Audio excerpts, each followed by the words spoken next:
Hello and welcome to Gamersledge podcast. Come on and sit down, relax, have yourself an iced coffee from Dunkin' Donuts. Talk about donuts that we don't have in places we don't have in San Francisco. My name is Mark. I'm one of your hosts, and joining us, as always, is the yin to my yang, and that is, of course, Matt. Hi, Matt. How are you doing? Hi, I'm doing pretty well. We're doing the fast forward version, as this is version 2.0 of the introduction. Eating healthy sucks. Yes, it does. Next It's away part of from that. gaming time, and Yes.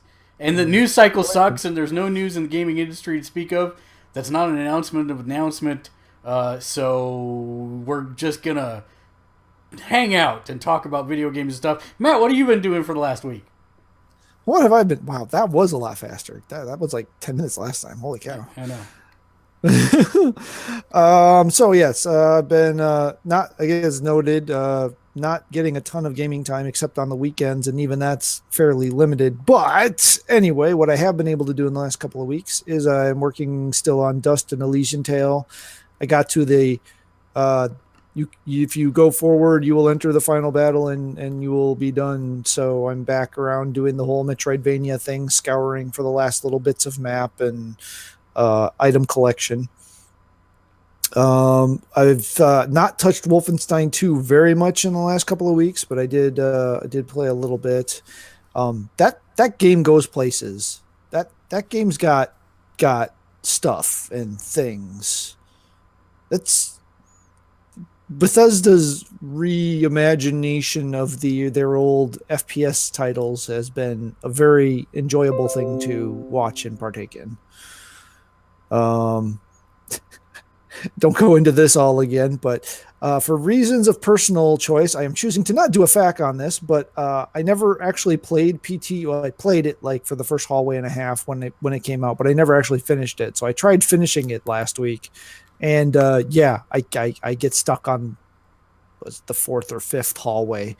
I don't know what I need to do to trigger the next thing, or if I missed a trigger or what. So I don't know if it's the last hallway. I was getting killed by the little freaky thing, and then I finally got past getting killed by the freaky little thing, and then I get stuck. I think you've got So 2 or 3 more loops, if I remember right, through the hall. oh, fun. Okay. I just used a fact because you know what? This could disappear any day off my PlayStation for who knows what reason. I want to see Norman Reedus' face, his sweet, sweet redneck with a crossbow face, and so I'm like, let's just get her done. And I looked up the fact, and yeah, like you, I would have never figured it out. I'm not dumb, okay, but I don't have time to sit down and dedicate burning the cycles to this stuff as much as I used to. And so I was just like, I'm just going to use a fact and get it done. Well, yeah, I mean, there's a couple of clues in there that make you think it's this or this, but you try the permutations of those things you can think of, and it just, yeah. I mean, I'm trying to be as crazy as Kojima, and I should know better. And then there's another category of things we'll get to in a minute here, but then I tried out Mighty Number 9 and Bombing Busters from this month's PS Plus games. Mighty Number 9, pretty much what you've heard. It's got the core there, but they did some things that I don't know why. If they were going to go with the really cheesy dialogue, they really shouldn't have voice acted it, because it literally sounds like they grabbed some guy who knows how to make the phonetic sounds of English off the street and read a script as crisply as you could. This is what makes me worry about Kickstarter stuff, right? Right. It's the results of things like this. I actually did my very first Kickstarter backing today. Oh wow.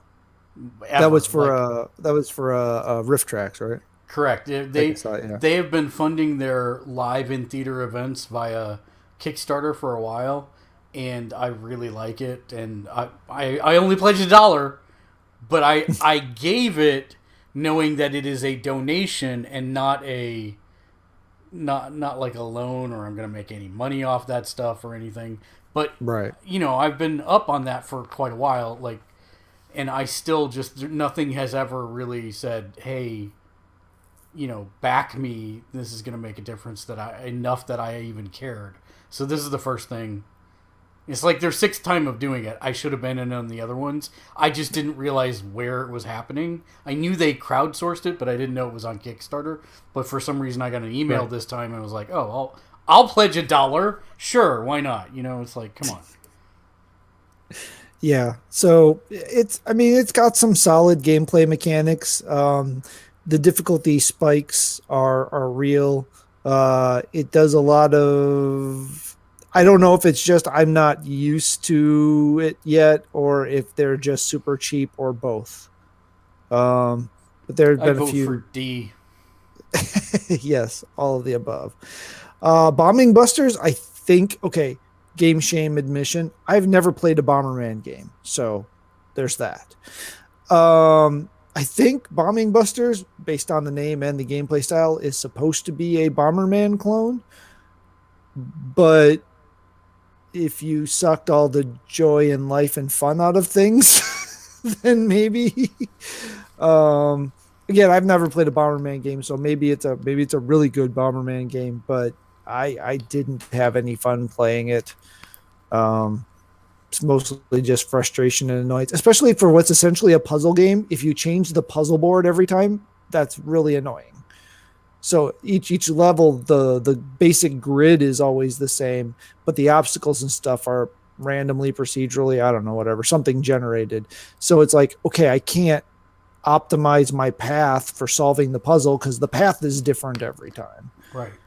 So that was not really one that I'm going to stick with. I'll probably do Mighty Number 9 off and on as kind of like a side game just to see if I can get up on it, but I haven't got a chance to play Claire or Bloodborne yet, so haven't tried those. So I have beaten Bloodborne, and I was extremely excited to see it on the download list because it is one of those games that every person with a PS4 should own.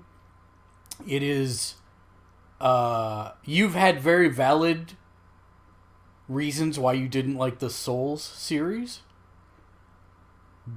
This is like, what if we sped up combat and gave people short range guns and no shields and none of the kind of turtle gameplay that you could do in Souls games. And because of that, I think it introduced a lot of people at the time it launched into the Souls genre who might not have otherwise enjoyed it or played it. But I think you really should give it a shake. I think you will like it.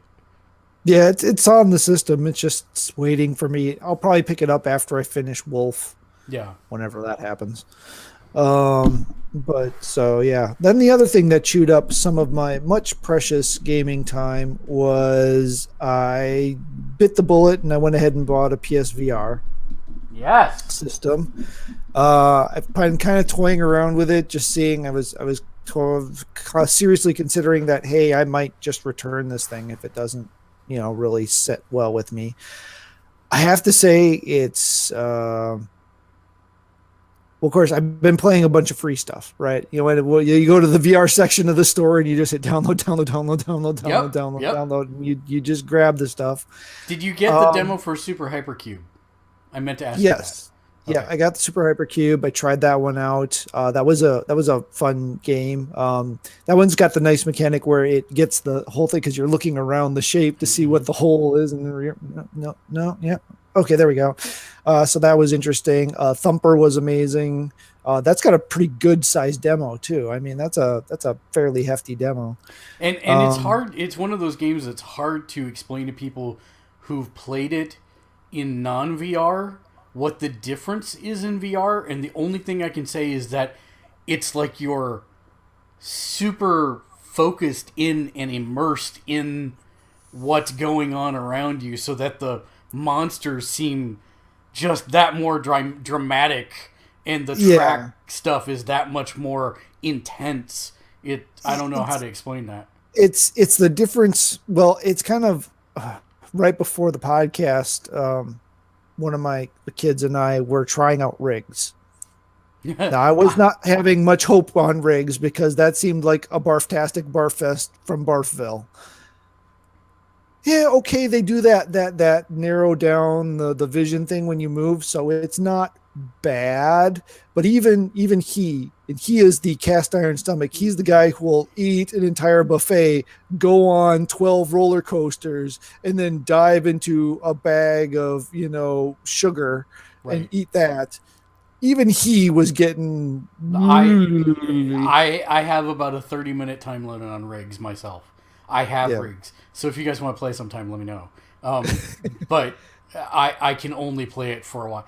That's one of the ones that, and I don't know how else to explain this, but you learn really quickly which games figured out the code for movement and which ones did not. Because like Mhm. you don't have that problem when you're playing Thumper, right? Right. You are Right. moving. Granted, it's on a black background, so I get that part of it. But still, there's a lot of movement and action, and you don't feel that. There are other games where you move around and you don't have that issue, but this is Riggs is good but not great. I guess is the best way to say it. It's Yeah. okay. You're like you said. I was really worried the same way that it was gonna be a vomit simulator for me, but it wasn't that. But I do have to stop after a while and give myself a break. Otherwise, I don't feel very good. Yeah, it just leaves a weird feeling in my temples. But Yeah.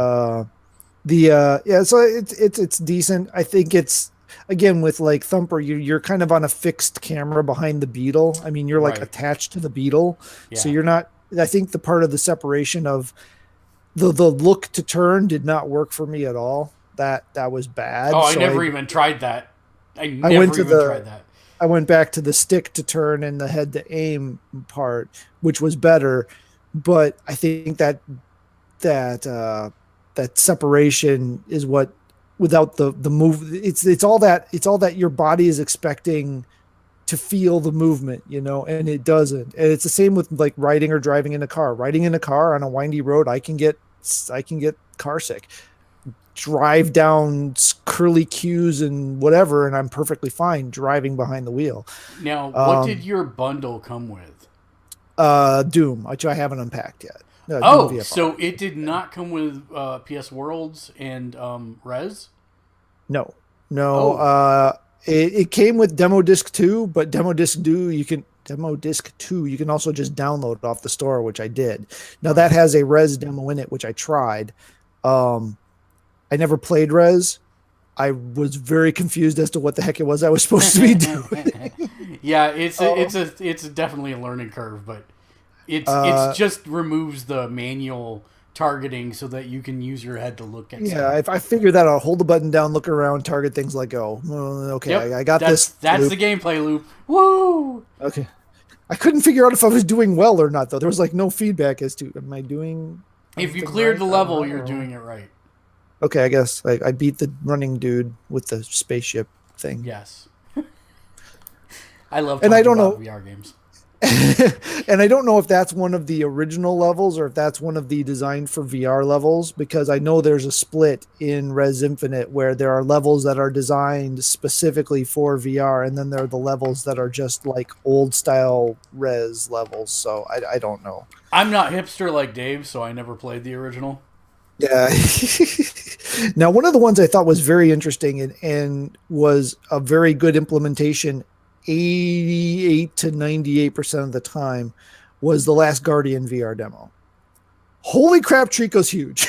Yeah, yeah. Wait, and the sad part is that VR demo is. I know I'm gonna get flack for saying this. That VR demo is probably 80% better than the actual game. So I've got Last Guardian. I picked it up on one of the sales, but I haven't played it yet, so I don't It, know. But I mean, I do know it's a lot of throwing barrels and solving climbing it's puzzles. fine. It's just that probably rabid fanboys like myself who really love Shadow of the Colossus expected this to be on that level of masterpiece, and I don't think it I don't think it gets there. I Yeah, that's think fair. Although I think Shadow of the Colossus is probably a once in a studio lifetime I think event. Ico is just as good, or Eco if you.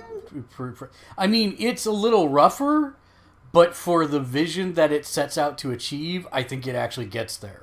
I think Shadow of the Colossus, you're right, is like a once in a lifetime kind of thing, but I think the promise of having this game for so long, it just kind of amplified maybe my Yeah, expectations, and I mean, I don't know if I was being unrealistic in my expectations. I think it's a good game. I just don't think it's Shadow of Colossus, if that makes sense. it's not. I'm pretty sure it's not. But yeah, that makes sense. Let's see. I documented a couple other highlights. Oh, one of the definite highlights of it is the Playroom VR. I mean, I don't know. I played the Playroom with the camera. Back way when. That was fun. That was a great little collection of games. Playroom VR is, you know, the first time, I played it first and the others were watching. And So then when, so let's explain for anybody okay. who's not played it. It is a mixed VR game, meaning that one person wears the headsets, and then you can have up to three other players, or no, up to four other players, I think, on some of them, outside of the VR system, interacting with the person playing VR at the same time. So yeah, So, they're traditionally like old school. They're playing on the TV, and yep. and then somebody else is playing a different role on the headset. So like the first game we jumped into, which I guess was an add-on package that I didn't even know, was the turret gun one, which I didn't write the name down for, War or something like that. I don't think I have that one. So I'll yeah, have to go download that. so you're in when you're in the headset, you're in a turret, and then the other three players can be mechs, and they're looking at the screen kind of top down, almost maybe slightly isometric, Mm-hmm. and you're first person in the cannon.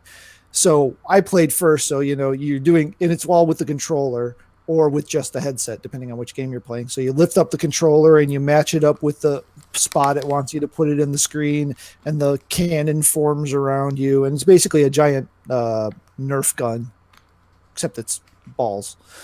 And so you're firing these. So you've got these like voxel enemies coming towards you, and you have to shoot enough of their voxels off of them to kill them, right? And if the other ones are playing, they're playing in mechs, and so they're just punching, right? That's Right. that's basically what they can do is punch. And so so when you're in the headset, those mechs are huge. But when you're playing on the screen, they look like little toys because you're in a bedroom, right? You're playing in a bedroom. Everything's a small scale. The monsters Right. are coming from under the bed, right? So, but when you put that headset on, Keegan's reaction at the difference from being in the headset to sitting on the couch playing with the other controller was just hilarious. Because he's like, wow, he like forgot to start shooting. Yep. He was Yep. looking around and everything. So that was pretty fun to watch. But yeah, there's a collection of games in there. Some of them you just control with the headset, so like by where you're looking. There's one where you play a Godzilla type monster and you're chasing the controller player, and the controller player is basically playing a endless runner game with three-ish lanes, and you're running away from the Godzilla monster that's chasing you, but in the headset you're running toward them. And then the end becomes if you only have one controller player, the end gets pretty hard to win. The It monster's does. almost always going to win. But Yeah. if you have multiple players, then it's a little easier. So, but that's a great little collection of games. And then you get the coins and you go to the thing and you do the UFO drop thing and pull out the thing and finish your collection and all that fun stuff. So that was definitely a highlight. That's a VR done right collection of games. The Moss demo that's in VR demo disc 2. Yeah, I can see why Moss is getting the raves that it's getting, because I'll have to be watching for an opportunity to pick that up, because that was like you're in a diorama. I mean, it's literally what it's like. It's like you're in a diorama that could be some little corner of an Eco or a Shadow of the Colossus world. Yeah. and it's just everything about that game is very well done and very well. And that's out now, by the way. Yeah, it is out now. Buy now, get it. Worlds did have a demo in there. I think I did a couple. I did the under the water one, and Man. I don't remember something else. But they cut off before you get to the end because it's a demo, right? So you don't get the whole thing. Spider-Man Homecoming experience thing was actually surprisingly well done. Good. I mean, you do most of it statics, or you do the teleport thing. There is one part where you web launch yourself up onto a crane, but it does the super narrow down. Your vision gets like almost pinpoint like that, so you don't really get any motion issues off of that. They do the same thing at the end. You web swing off, and you're fine. You're fine. You're fine. You get to the bottom of that swing, right where you should be swinging back up. You start to get a little weird, and the game cuts. Yeah. So, they did their editing job there well. But again, that basically is in the same arena as we played a few of those when I was at your place. With the shoot the zombies, robots, or whatever are charging towards you, right? I played one of those too. I didn't write down the name of it, but it's robots running at you. You did you get the demo for Job Simulator? It's on one of the demo discs, but I didn't launch it. Okay. Definitely play around with that because that's probably one of the best full games that you can get on the platform. Okay. The humor, the writing is absolutely phenomenal, and it's dumb. I mean, it's not going to be like, oh, this blows me away with realism or anything. It's just very well written, and it's fun to play, and fun to kind of it's a bit of a sandbox game, but for the most part, it does a good job of telling you what it wants you to do. Whether or not you follow that is part of the fun of the game, I guess, is the best way to say that. And it has a varied number of things for you to do in it. And of course, I still want you to pick up Star Trek Bridge. Which I would if it wasn't a $50 freaking game. I went and looked at that. I was like, oh my gosh, okay, sale someday, please save me. Yes. Which of course just happened like 2 weeks ago. Yep. So missed on that one. But let's see. There were a couple other things. There was like a performance of a guy playing a violin and a piano where you're like in the middle of the room as they're performing, and the 3D audio on that's really good, and you can kind of lean around and look a little bit. You can't like get up and walk around because we're not on the holodeck, but you get some pretty good immersion in that one. The weird thing is you're the only thing in the room that doesn't have a reflection, so apparently you're playing the part of a vampire. And there was some other weird thing, like it was basically a short film of, you were going to this thing to have your brain uploaded to the cloud so that you would live forever. And then some hacker takes over and flies you through a bunch of weird, stereotypical virtual reality environments. And then it's over. It was weird, but it was a thing. So yeah, that's it. I do need to unpack Doom VFR. Because again, I know that's another stand in the spot and shoot things as they run at you game. So you're a big Fallout fan. You gonna pick up Fallout 4 VR? Probably not until something can prove to me that I'm wrong about spending that much time in a VR hat. Right? It's like Skyrim. I love Skyrim. I put hundreds of hours into Skyrim. I don't think I want to put another 100 hours into Skyrim in the VR hat because, again, I think it just does regular motion, right? It doesn't do any of the fancy teleports or clicks. You've got a choice. Oh, you've got a choice. Okay. You can teleport, or you can do the standard and see if you can stand it. Yeah, but again, I spent a lot of that game backing up. Like constantly walking back. Oh no, wait, Skyrim. No, that wasn't Skyrim. That was Fallout. Skyrim, I snuck everywhere until I got to the point where I didn't need to sneak anywhere. I could just run in full heavy plate armor and bash something in the face, and nobody would see me. I'm interested in trying them, but I don't want to drop full price for them. But that's the thing. I think, and I guess we can hit this here quick. I have a list of things I've watched too, so I'll try and keep that short. But um, VR, if nothing else, every single VR game in that store needs a demo. So Every so single stinking one. so this is still my biggest criticism of Sony with the PSVR platform is that every game is jacked up on price to the point that it's untenable. Most of the demos that you've been talking about, like the thing with the pianist and the violinist, that would be 99 cents or free on the Vive. Accounting. Accounting is the game made by the studio that did Rick and Morty. That is a free game on the Oculus and the Vive. It is $11.99 on the PlayStation Store. And the reason why it's $11.99 is because they had to do certification.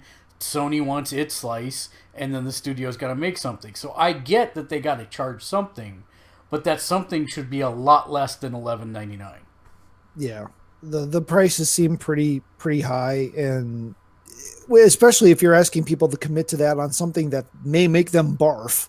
Right. You should at least give them a 20-minute demo to see if it's something that's compatible for them or not.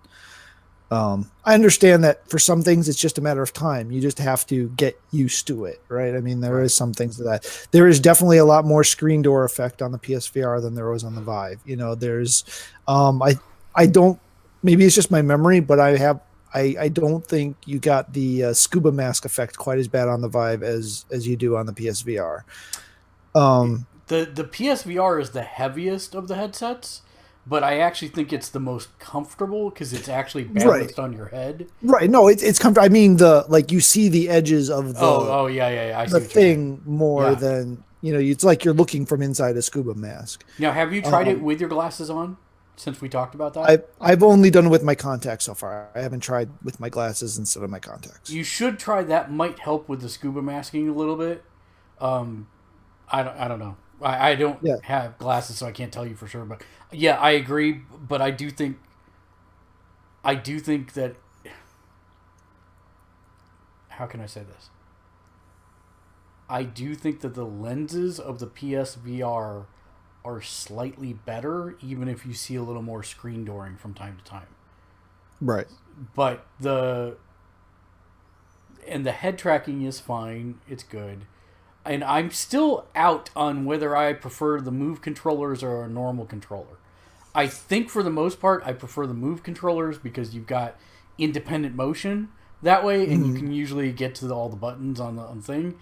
But there are some games, like Thumper, where the controller in my hand is not a big deal. Right. So I think that's probably the best thing I can say about the PSVR is they've made it so that I can use a controller and not care, as opposed to having cool freedom of movement or whatever. Yeah, I think I've seen it implemented both ways well. Like like I said, the Playroom's implementation of the controller, if you're using it, is really, really good. And that's the nice thing. Everybody complains about the glow stick on the controller, but that's what allows you to see it in VR and interact with it and give you a little bit of that feeling of, okay, I'm not just grabbing air. If you can find Worlds cheap, just the heist is worth the cost of the entire set of games alone. Right. So that is super. I really like that one. That's one of the ones where I had my own holy cow moment playing it. I almost fell out of a truck. So yeah, I do.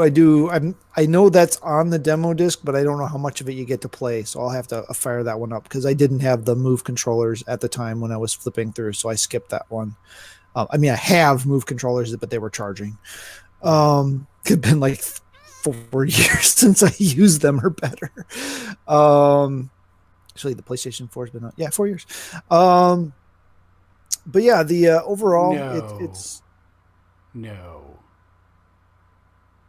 it's way longer than 4 years. Because I had the PS4 before I left, like at least 2 years before I left Grand Rapids. And I've been here just over how many years?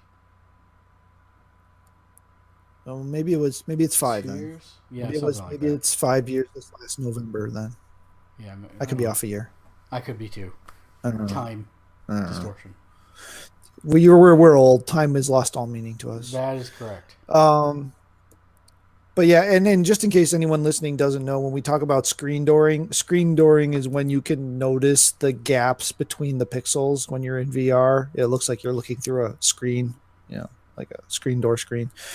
So that's what I mean there. But all right, so on to what I watched. I saw Black Panther again. I went with Mitchell, who's been on the podcast.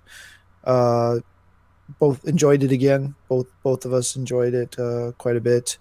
Again, it's not my personal favorite of the Marvel movies, but it's up there. I've been watching Ash versus I always want to put a "the" in there, but Ash versus Evil Dead. Now, I'm not a huge Evil Dead fan. Evil Dead and Evil Dead 2 are not like top tier movies for me, but I love the crud out of Army of Darkness. Yes. So we're talking about the series, correct? Yes, the series. Yeah. Okay. Yeah. The Stars. Is it Stars? Yes. I think. I believe the series. Correct. Ash versus Evil Dead season 1 and 2 made their way onto Netflix. So as I've been doing my stretching and strength training after I get off the elliptical, I've been firing that up and watching episodes of that while I do that. Season 1 is very goofy. For the most part, it's the very goofy parts of like Army of Darkness. Season 2 goes a bit more with the grim. It's not quite horror, but it's definitely more dire. It's darker, but still funny. Bruce Campbell does an amazing job. Playing that character after this long and being as old as he is now has got to, I don't know, in some ways it's probably great. In other words, it's got to be hard to step into that role. But they get Lee Majors to play his dad, which is amazing. The two support characters are really good. Lucy Lawless is in there. She does a good job and looks way younger than she should.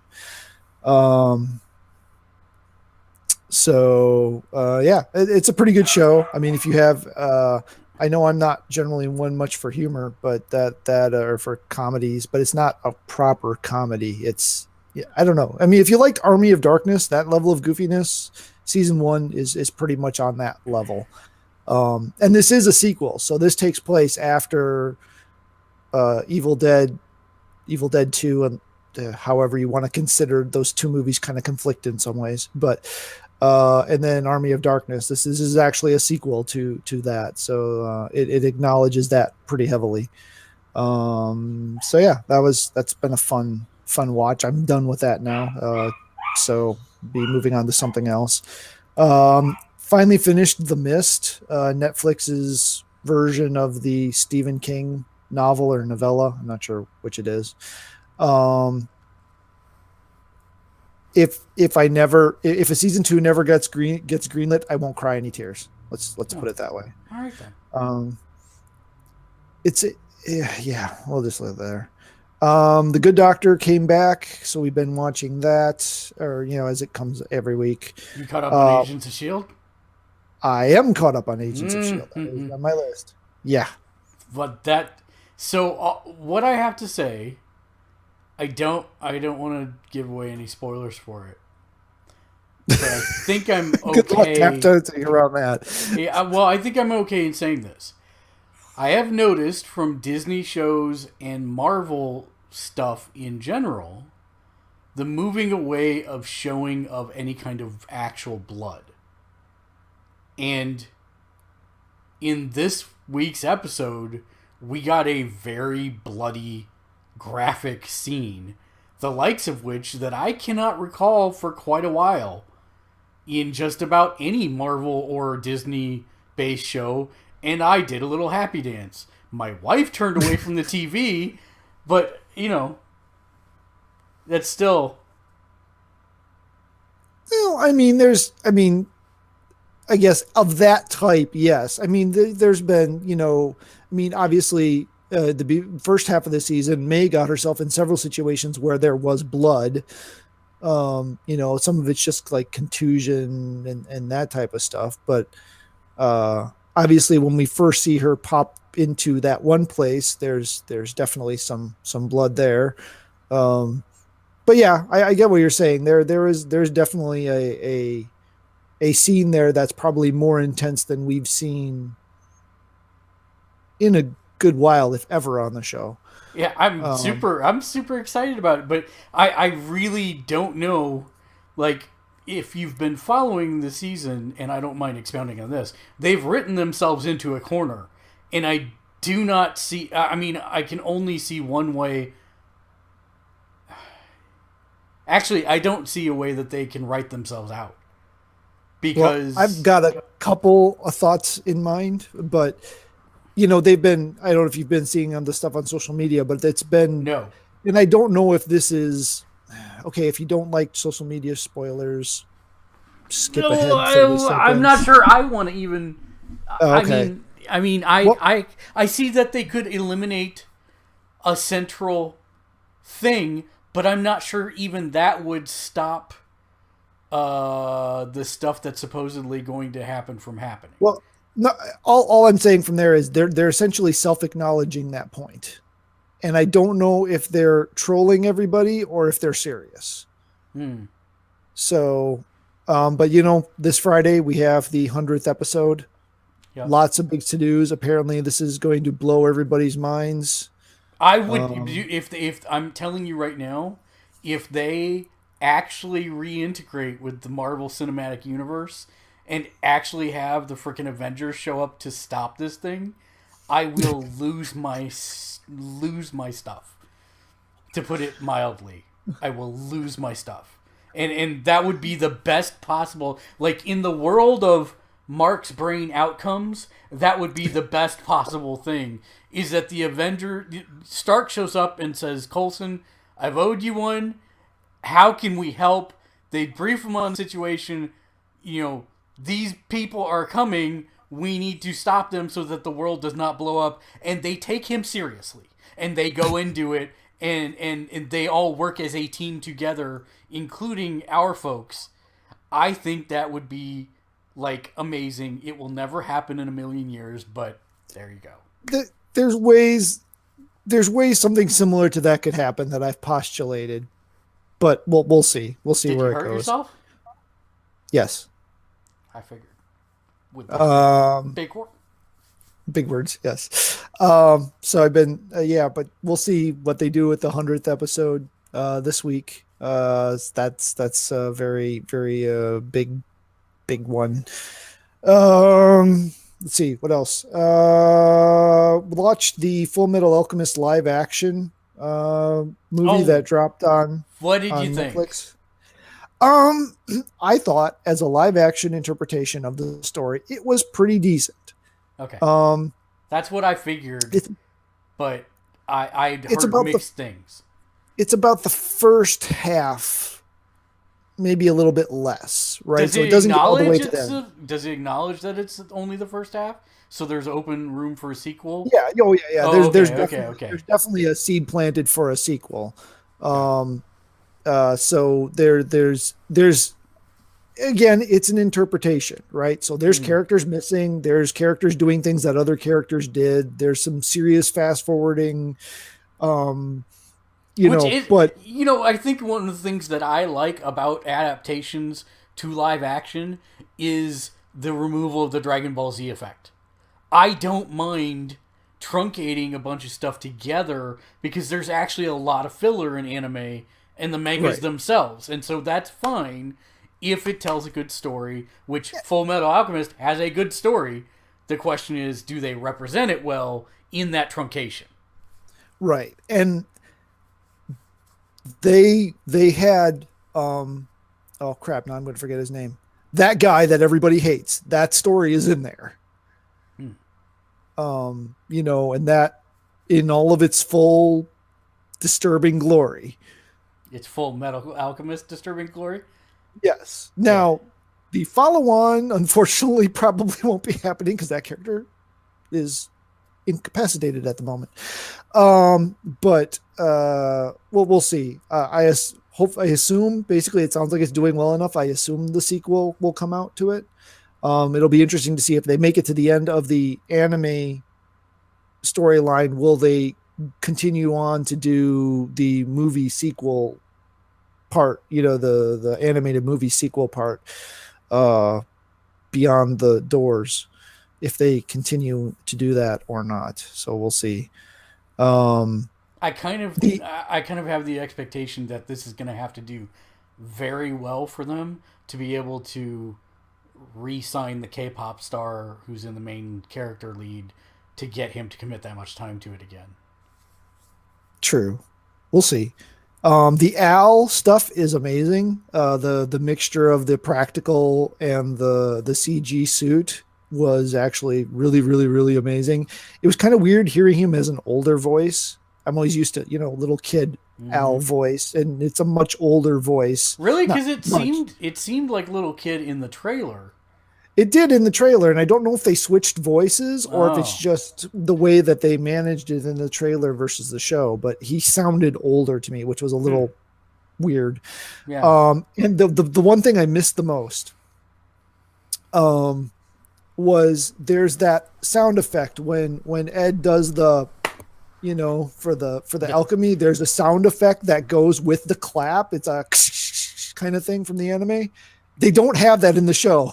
So every time he claps, it just sounds wrong. It doesn't have that extra, like, this is significant that he's clapping thing to it. The guy they got to play Hughes looks exactly like Hughes. Like, if you imagined Hughes as a human being, that was this guy. I have no idea how they found the one human being in existence that looks exactly like Hughes, but they did.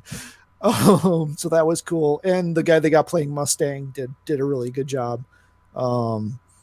So that was good. So overall, I enjoyed it. Mitchell sat there nitpicking at every single part of it that was different than both animated versions. I was like, dude, shut up and just watch it, will you? Watched hey, you created him. Voltron's. That's all I got to say. It's like, man, I probably would have been doing this at your age too, but I'm too old for it now. Watched Voltron season 4 and 5. We were behind a season, so caught up with that. I'm a season Yeah. 2. Well, come on, dude. Yeah, I need to catch up. It's still going really, really well. They're doing really, really good with it. Some of the stuff they do is super obvious. Some of it's not so super obvious. But it's really well executed. And the stuff in season 5, well, now you don't have an excuse because season 3, 4, and 5 are only 6 episodes apiece. Oh, So they're all really right short. All right then. There's stories behind why that is, but anyway, the animation sequences in the action sequences, the action sequences in season 5 are among the best of animated action I have ever seen. Nice. I am totally going to cut that portion you just did and have it ready to go at any point. Matt, how do you feel about this? That's what's going to happen every time. I like it. I like it. Thank you for fueling my nightmares. You're welcome. Star Wars Rebels is now over. I That heard nobody ran watched it. Nobody liked it. It was not good. Yeah, you're so full of crap. Yeah. I have no idea what the numbers on it were, but it was this season was amazing. Loth wolves are officially my favorite Star Wars animal ever. Wait, did you say loaf wolves? Loth, Loth. Oh, I thought you said I'm imagining like a thing of bread shaped into a wolf. I'm like, No, the planet that they're on for most of season 1 and a good chunk of season 5 is called Lothal. So all of the animals, for whatever reason, start with Loth. So there's Loth cats, Loth wolves, Loth bats. so Loth you could say whatever. that all the denizens of that planet are loath to see the series end? Yeah, probably. Yeah. I don't know. I obviously don't want to spoil anything, but they did something at the end that I did not see coming. Obviously, you have to know certain things are going to happen because these seemingly significant characters are not running around during the Right, movie. right, right, During the right. movies. So you knew something had to happen, but you didn't know Oh, exactly great! Now you just what. spoiled Rogue One for me. Right. Same thing. Same thing. Um, They're not running the- around. they're not running around. No, Hera was one character that we did know for sure was going to survive because she's been canonically inserted later into the universe through the comics. So, um, so we knew she was going to be surviving, but we didn't know whether or not. But yeah, it did some interesting things, some really nice callbacks to stuff that you probably hadn't thought. If you've been following the season, you probably haven't thought about since that event happened. So, and then the last 5 minutes, I totally didn't see them anything like that coming. So that was good. Definitely set up for not sequels per se, but set up for, I'm Spin-offs, assuming, will be maybe.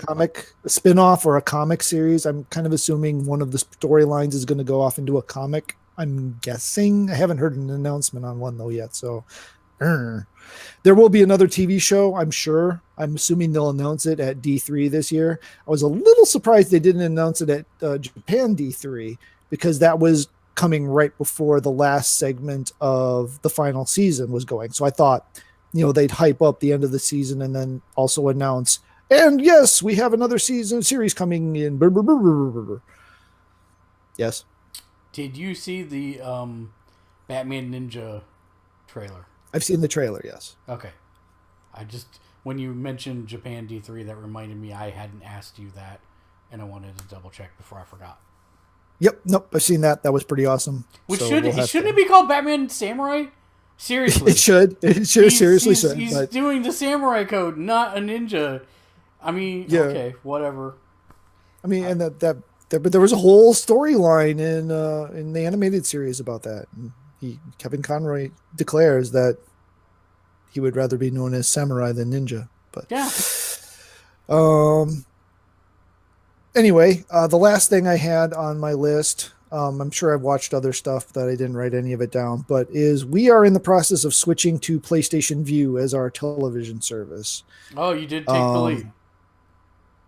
Yep. We haven't gotten rid of our other service yet because we're still in the middle of a billing cycle and we're trying to clear some stuff off the DVR before we lose that. Yeah. And but yeah, it's interesting. We don't live in an area where we get live broadcast of Fox, NBC, and ABC. So all we have is the on-demand. Limitation there is you don't get the DVR copy of anything you record, so you're stuck with whatever commercials the on-demand version gives you. And it's basically 3.5 minute commercial breaks. So it's like TV that you can't fast forward through. So your bathroom and snack breaks are reinstalled because you're stuck watching commercials. CBS, of course, is a bag of dicks and doesn't play nice with anything. So if CBS is your main television viewing channel, then this is probably not for you unless you're willing to go over the air and not have DVR for it. That's something else I'll probably be doing is I'll probably be getting a digital antenna, so that I can do like sporting events.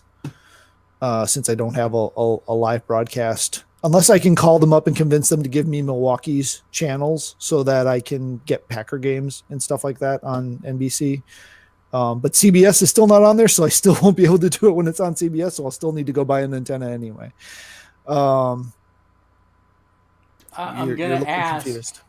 Yeah, why don't you just pay the $10 more a month for the CBS All Access app? Because that still doesn't give you a live channel feed. It would give you the on demand. So if you wanted to do, I mean, even doing the $10 for the CBS pass is still way cheaper than what I was paying for the right. satellite provider, right? So I'm cutting my bill by about $70 going to the second tier of PlayStation View. Of four, there's 4 tiers. See, and so even the most expensive interesting. tier is way cheaper. See, this is really interesting to me because I went the full cord cutter route so many years ago that there was no PlayStation View or whatever. I have Netflix, Hulu, CBS, and HBO, and Right. that's all well, and YouTube obviously. But that's all I have. So, what are you getting with PlayStation View that I'm not getting, especially since you don't have those live markets? The main reason there is BBC and Sci-Fi Channel. Okay. So the cable channels I have live feeds of. So Disney Channel for Eve for the shows and the movies she watches on there. Sci-Fi and BBC America for the sci-fi shows I watch, and for Doctor Who and just random stuff on BBC, and endless episodes of Star Trek for the nights that they do endless episodes of Star Trek. Do you mind sharing what the tier you're getting costs? If you don't It's want to share $45. It's $45. See The that the base tier is $40. And you'd be fine. That would have Sci-Fi and BBC America on it too. The only reason I went up to the 45 is it comes with NFL Network, and I have to have access to the Packers. And if they have a game on one of the ESPN or one of the NFL Network, then $5 extra a month wasn't going to kill me. see The most expensive tier is $75, and that gets you HBO and Stars included. See, I it still seems like a losing. I'm not criticizing your choice. I'm just saying when I look at the finances for me, $40 as an entry point still seems like too much. Because I'm paying $10 for Netflix. No, I'm sorry. I'm actually sharing Netflix, so I don't pay anything for Netflix. I buy the Hulu and share that, and that's $11 a month, and then 15 for 15 for HBO. So what am I up to? $26, and then somebody shares CBS with me. But I also don't watch sports ball. I also don't have kids to watch Disney, and I also don't need live television, I guess is the other part. Right. Which I could see why that might be a...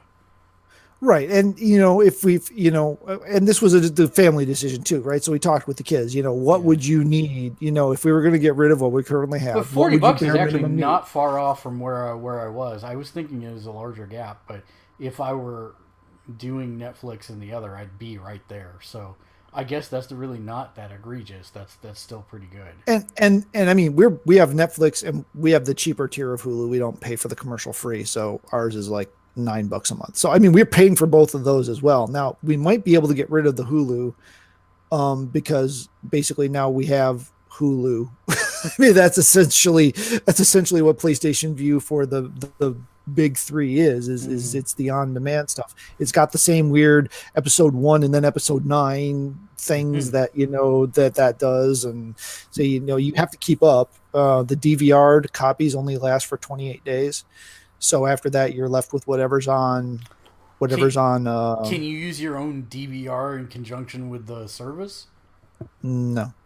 And it doesn't record them locally. It's not on your PS4. It's in the cloud. So it lasts for 28 days, and that you can fast forward commercials on. So like when I was watching Rebels, I watched the DVR version, not the on-demand version, and you can fast forward through the commercials on it. Well, it's kind of interesting that you could do it either or, that you can either watch it on demand or DVR it and then watch it. That's kind of interesting, at least I guess for me it is. Yeah, it's an interesting service. It's not a perfect solution. Interestingly enough, the PlayStation 4, the guide only shows you the channels you're subscribed to, but the PlayStation 3 app shows you all the channels. So even the ones you're not subscribed to, you just have a giant blank column. It's kind of weird, but so if you're on a PlayStation 3, that is a limiting factor as far as the service on there. Why the app is different, I guess they assume people don't have PlayStation 3s. If I get a 4K TV, I'll definitely look to get one with a Roku built in, because you can Roku PlayStation View, then you don't have to have a console on. at all. Um, and yeah, over the air antenna, depending on where you live, you probably could get away with like a $15 antenna. I'll probably have to get a $30 or $40 antenna because I'm out in the boonies.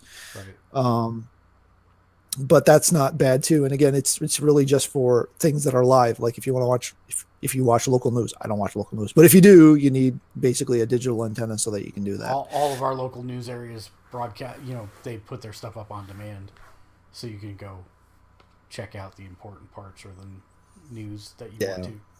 Yeah, ours may too. I've never looked because I've never cared. Yeah. But yeah, it's really the only reason you need local channels would be for anything you want to watch on CBS. And again, we may end up getting that CBS service. Who knows? I don't know. So here's the thing, right? I refused to subscribe to it to watch Discovery. Except you did. No. I got it. I got it gifted to me, so I don't have to worry about that. But right. I will say this: having every episode of every Trek on demand at your fingertips is super sexy. So that is one of the things that I hadn't planned on, was the fact that it would give me the entire archive that I could watch in any order I wanted at any point in time. That is pretty slick. And if you want to do the super horrific binging of all 19 seasons and 7 spin-offs of NCIS or CSI, it's all there for you. Just go nuts, my friends. I mean, so that's kind of I think, to me, they have marketed this all wrong. And if they had led with that message, get access to every CBS show ever made in history on demand. $10 a month does not seem like a bad deal for that. But right. That's not how they're advertising it at all. And no, that was lost in the shuffle. So that's the pleasant side of that experience that I have now discovered. I still haven't watched Discovery. I need to, but it's on the list. I just haven't. I don't know. After what little bit I've heard about it, I think I'm better off not watching it. I think I might rage quit about it. Yeah, I don't know. We'll see. But yeah, so is that it? Are you done with your list? Yeah, it took me about an hour. That's about right. Yeah, that's what I was like. All right. Let's see. I played Star Trek on PC, and I played Star Trek on console. And not on other console. No.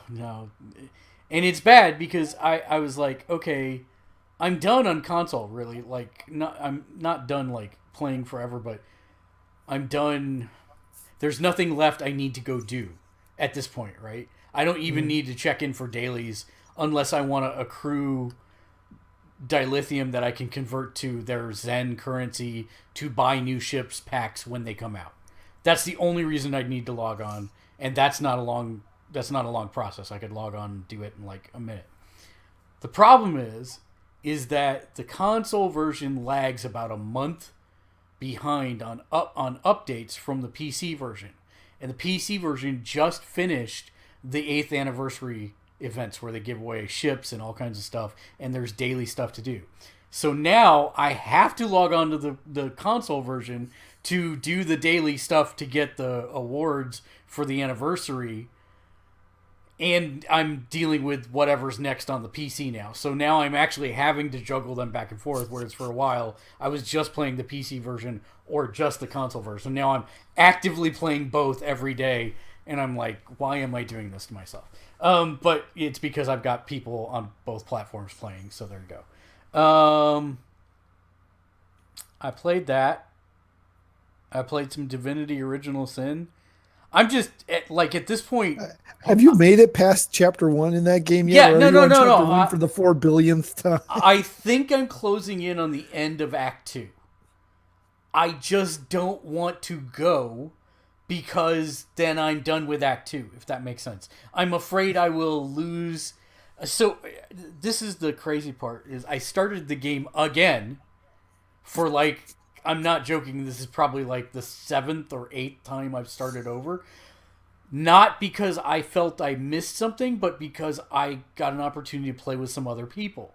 And so I started it over with them, and I'm back to Act 1 that I have spent literally almost 200 hours in. And I'll be damned if they didn't open a new path that I've never seen before while we were playing. And I'm like, son of a gun. I cannot finish Act 1, so now I'm convinced that I've missed stuff in Act 2. And I'm terrified to move on in Act 2 because I know I'm missing something. So this is their version of keeping you playing their game forever. Just make you paranoid that you're always missing something, so you never progress. It's exactly it. It's this. Oh. It's the best kind of hell. It's like the best, and that's what should be on the review. The best kind of hell. Gamersledge, 9 out of 10.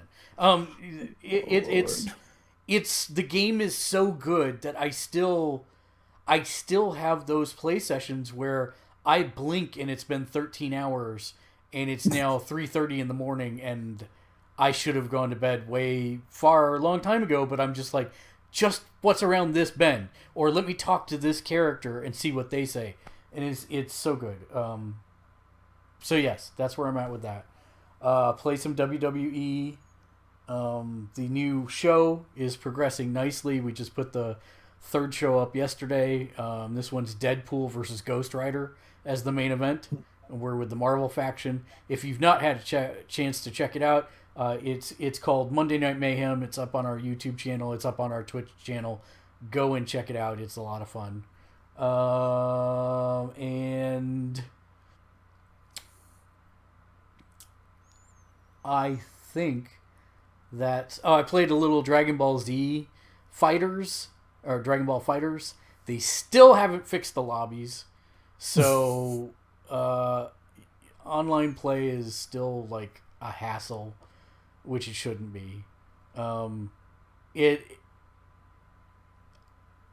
annoyed at the game, in all honesty, not because the game did anything wrong, but because I have not put in the time to go beyond the basic combos, and people have figured out full bar combos already for several of the characters. I did stumble across a new YouTube channel that is pretty amazing, where the guy does videos of like, here are the different types of people that play Dragon Ball Z, and by the character that they play, and it's a funny channel. It's pretty spot on. I'll find the name of it here at the end, and we'll talk about it. But that's been something I've been watching. His stuff is pretty good. And then did I play anything else? No. Playtime has been limited. Watching stuff. We finished I'll Have What Phil's Having, which was actually the PBS show before it went on to Netflix, but it's also now on Netflix. And I'll Have What Phil's Having is the second series that was developed on Netflix for Netflix. And I actually think the PBS show is better. So, the prequel is better than the sequel. Not that the sequel's bad. It's just I can't put my finger on what's different, other than he has more people to share it with in the first one, and the second one seems more like he's with other people, but it's not the same, and I can't elaborate much more on that. There's a different feeling. I don't know why, but I'm interested to see if they're going to pick it up for another season on Netflix, because apparently I think it's getting good ratings, so we'll see. It's a fun show, and it's kind of like, I like it because it encapsulates my wife's perspective on food, except that there's very little that he finds that he doesn't like, which is not necessarily like my wife, but he does go into it with a sense of, I'm willing to try and be excited about it, even if I don't know what it is. And so that's one of the nice things I like about the show. And then we started The Magicians, which is a sci-fi show. Have you watched The Magicians? I have not. I actually just added it to my Netflix list for things to watch while I'm on the elliptical, because, that seemed like one I could check out. So we both like it very much. as a show, it may or may not have some writing problems. I'm not sure. Which is a weird thing to say, but I actually, like, the farther I get in it, the more I think that they made choices on how to tell the story. And at first, some of it seems a little weird in how they go about telling the story. But as I get farther into it, I'm beginning to think that maybe it was done that way on purpose, as part of the story. But I'm not sure. It's still a work in progress for us. We're both enjoying it. It's an adult Harry Potter, and I don't mean like Skinamax adult, although there is a lot of that too. I mean more like it's what happens if Harry Potter was conceived of and written by an adult, and it has more real world ramifications. Oh, and the main character actually does stuff, as opposed to having everything happen to him and his friends constantly bail him out. So that's not that I'm bitter, but I'm not. That's something I don't like about Harry Potter. But yeah, it's an interesting show. The world building is good, but frustrating in that it's an hour show, so they can't spend nearly as much time and keep the story moving as you would like on what are the rules of magic, and like, wait, why can't you do this, or something along those lines. It's the acting in it is good, the characters are good, the foreshadowing is heavy. It's one of those shows that Lexi gets very upset with me because we'll be sitting there and I'll just blurt out something, and by the end of the show I'm correct, and she looks at me, how do you do that, and stop doing it, and it's like, oh, come on. So we've gotten far enough in season 1 that I think I have something figured out, and I actually told her, and she's like, I thought about that last night too, and I actually came to that same conclusion. So now we just have to finish the last 3 episodes and see if we're both right, because I'm pretty sure we are.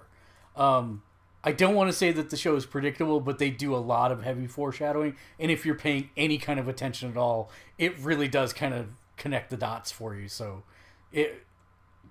that's not a bad thing, I think, necessarily.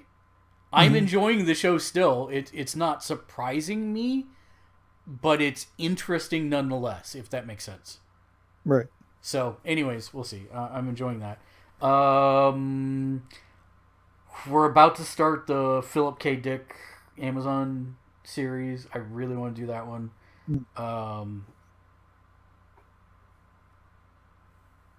That's Electric Dreams for... Yeah, Electric Dreams. Thank you. And, what is Mute? The one with the guy from True Blood. Thought that was a series, but it turns out it's just a movie. It's just a movie, yeah. Yeah, so we're going to tackle that. And then this Friday, going to see Wrinkle in Time in theaters. Interesting. Is that a... Where are you on the Wrinkle of Time spectrum? Like, are you the person who's never read that, or was that Dave? No, that's me. I've never read it. I never saw the original direct-to-television movie that was supposed to be horrific. I know nothing about the books. I know nothing about the story. I mean, other than I get the sense of light, dark, find your father. That's about what I got out of it. You have the power within you. That kind of stuff. The broad sweeping generalizations. I'm interested to see how the mechanics and the dynamics work out to that story. And I think that Disney is going to have a huge hit on their hands this weekend, because it seems like everybody's excited for it. Where are you on the spectrum? It's one of my favorite books from my childhood. Really? Oh, so, all right, yeah. That leads to a lot of trepidation, right? I mean, hey, Ready Player One. Ready Player One. That's all I got to say. Yeah, I mean, I still haven't read that, but I mean, I look at it and I go, okay, there's differences. I can tell there's differences, but again, these are trailers, so how much of this is really different and how much of it is they're just showing us certain things from the trailer? I mean, it looks great, right? I mean, but Yeah, so did Guardians of the Galaxy 2 looked great, but and was great. no, it was not. It was pretty good. I It, liked it it. really wasn't. I know, Um, but here's the thing: that trepidation you're feeling is exactly what I'm feeling for Ready Player One. The difference is, I think, and this may not be a valid difference, but I think it is that this was something from your childhood, so you've got tremendous amount of nostalgia for it. Ready yeah. Player One is my favorite adult book that I've read as an adult, and I'm afraid I'm really afraid that they're gonna find a way to screw it up. Well, they And already did because one of those. Did you see the posters that they launched today? yeah, with his giant leg, that's way No, too no, long. not the giant leg. They did nostalgia posters with the characters from their digital avatars in place of. So, like, instead of so they've got a Goonies poster, but it says something different, not Goonies on it, but I think it says Ready Player One on it, but it's the Goonies poster, but it's their digital avatars from the world or the realm or whatever it's called. Yeah. But one of them is the Matrix. That's not 80s. Well, to be fair, it pulls from 80s and 90s. Oh, okay. I thought it was strictly 80s. But No, when you look at things that they cite in the book, most of it is from the 80s, but there are some 90s references in there too. okay. I was ready to call foul, but I guess I'll have to back off. There's a lot less from the 90s, but Yeah, I think that's the only 90s poster. I think the rest of them were 80s movies well, I mean, posters. Kruger was late 80s. I'm trying to think.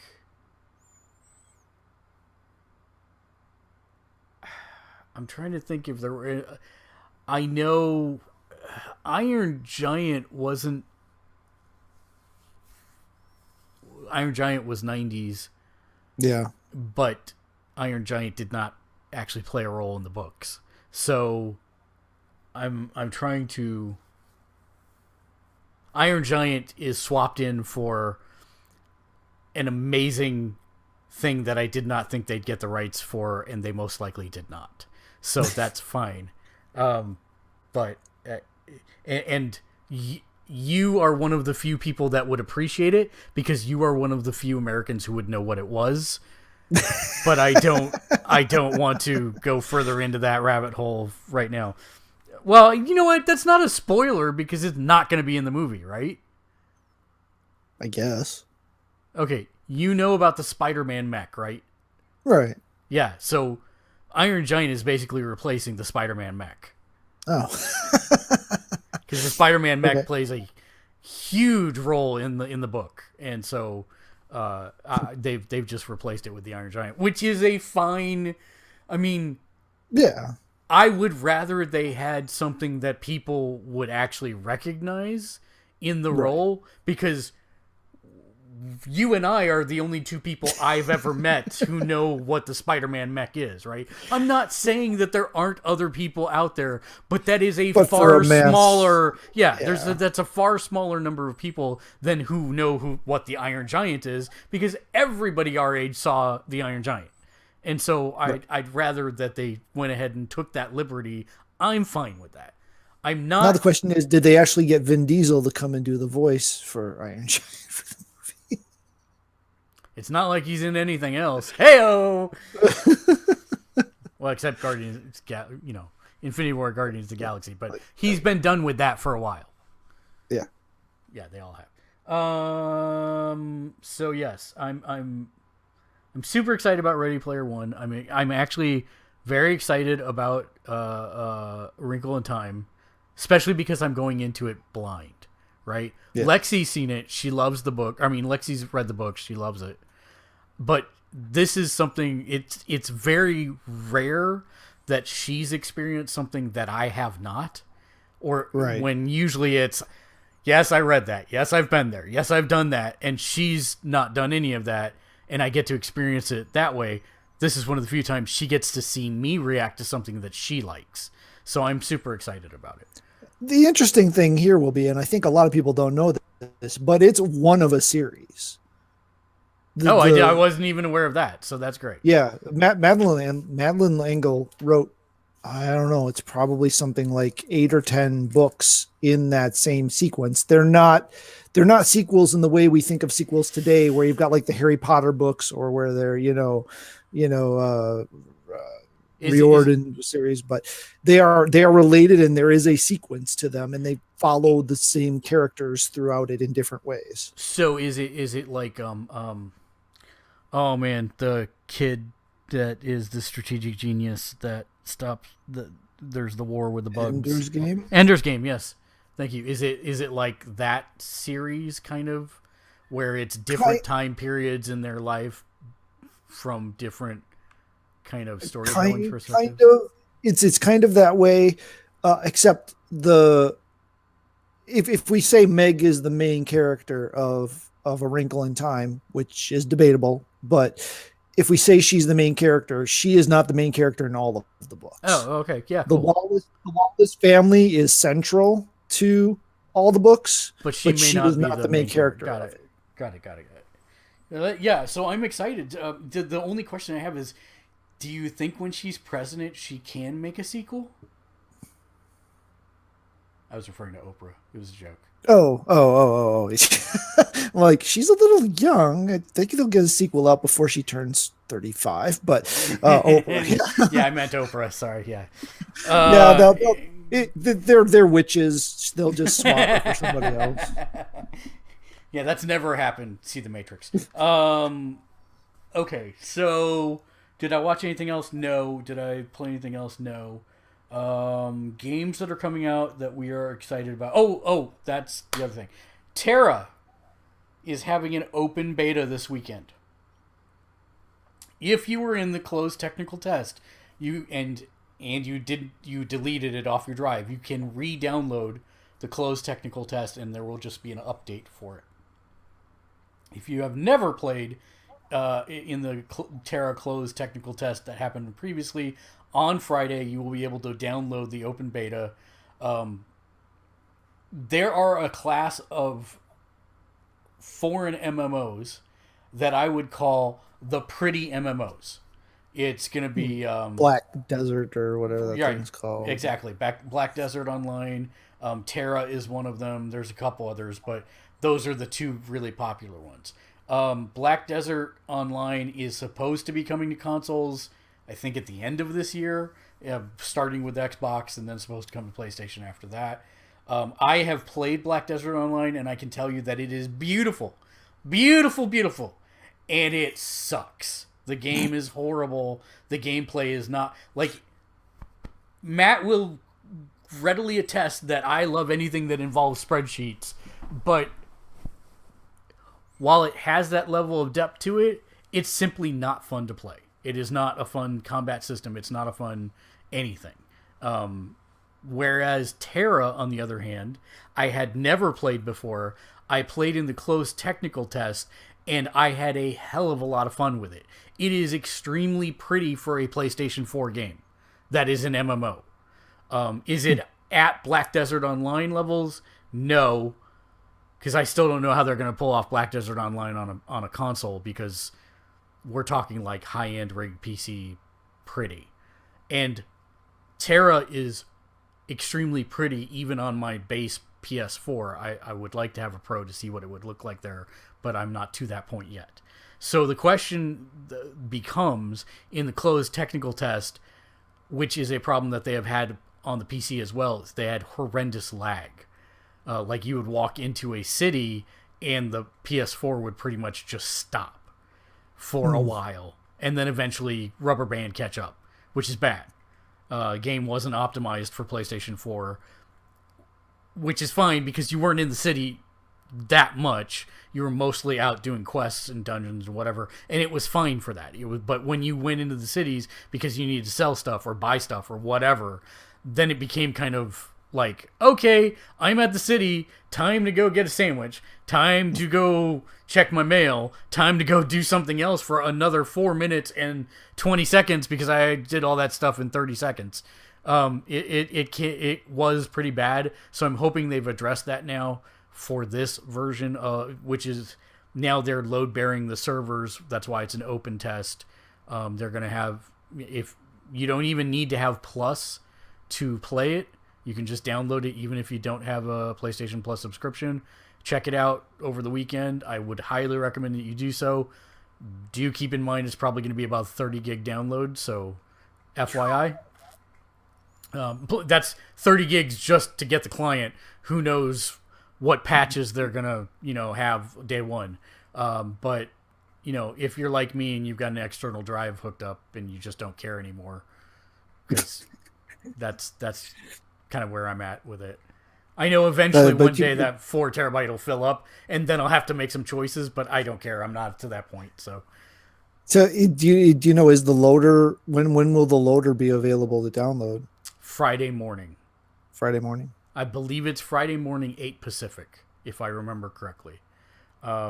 They are, in the closed technical test, they limited the classes and, how can I explain this? This is not a game where you pick a race and class. It is a game where you pick a class you pick a race that has classes, if that makes sense. So you couldn't be a elf barbarian. Yeah, exactly.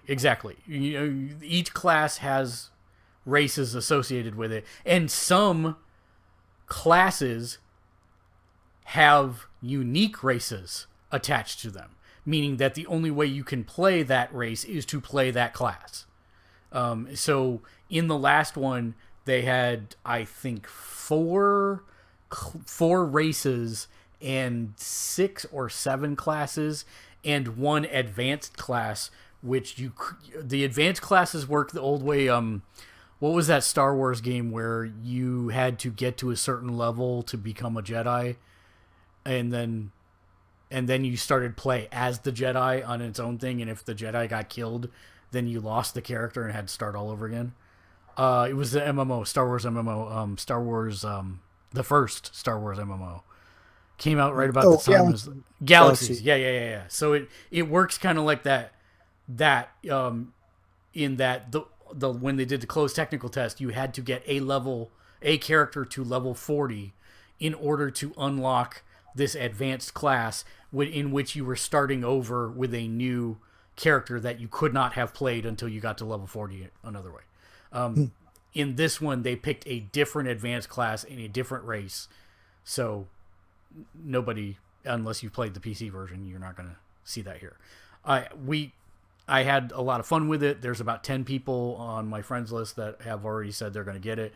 I'm looking forward to playing it. It was actually a lot of fun. And I like getting into these early because it's kind of the Wild Wild West. Nobody knows what the rules are, what stops you from experimenting with stuff, and it's a lot of fun. So if you like to give MMOs a try but don't want to pay any monthly fees, try Terra this weekend. It's free. And Is it a subscription based when it goes live, or will it be free to play with heavy monetization? So on the PC, I think it was subscription based, but is now free to play, and it will be free to play from day one on the PS4. One of the interesting things about it is that part of their dailies system is that every day you log in, you get a login bonus, but you create streaks of bonuses. So the day one you log in, you might get 10 gold or something like that, or crafting material or something, which is nice in and of itself. But the more days you log in, there were 2 of them. It was login days and the amount of time you've played, which is kind of nice. So they're actually rewarding you for playing the game. You would get streaks where, you've played 5 hours. Here's 65 gold. Oh, look, now you've played 15 hours. Here's a rare crafting MacGuffin. Oh, look, you've logged in 4 days in a row, here's a stack of stuff instead of just one. So it's like rewarding you for coming back to play over and over again, and then rewarding you for how long you played, which is not something I've seen other MMOs do. I kind of like that process. But it is free to play. There will be, I think, only cosmetic changes for purchase, if I remember, costumes and that type of stuff. And then that can be crafted in game as well. We were one of the first to figure that out in the closed technical test, because we changed our weapons to, instead of glow gold when they're max upgraded, you can make them. We made ours death red pulsing, I guess is the best way to say that. It looked pretty sick. Like a shroud of black clouds like encircle your weapon, and then it kind of pulses in the clouds and blood drips off of it. And it was like, we made that. That's pretty freaking cool. It's not like we bought it for X amount of gold or dollars or anything like that. But anyways, I'm excited about it. It should be a lot of fun. As I take 40 minutes, so I can't really make fun of you to talk about my six things I did. Well, that's that's what we're doing tonight. So I didn't feel too bad about rambling a bit. What's coming out next week? There's something. Oh, Burnout Paradise. You picking it up or no? No, I've got too much of a backlog of stuff I bought from during the Christmas holiday sales. So I still got Resident Evil 7. I haven't even cracked the seal on yet. So snap! Now you can do it in VR. I can. I plan on trying at least some of it. See how it is. I don't know.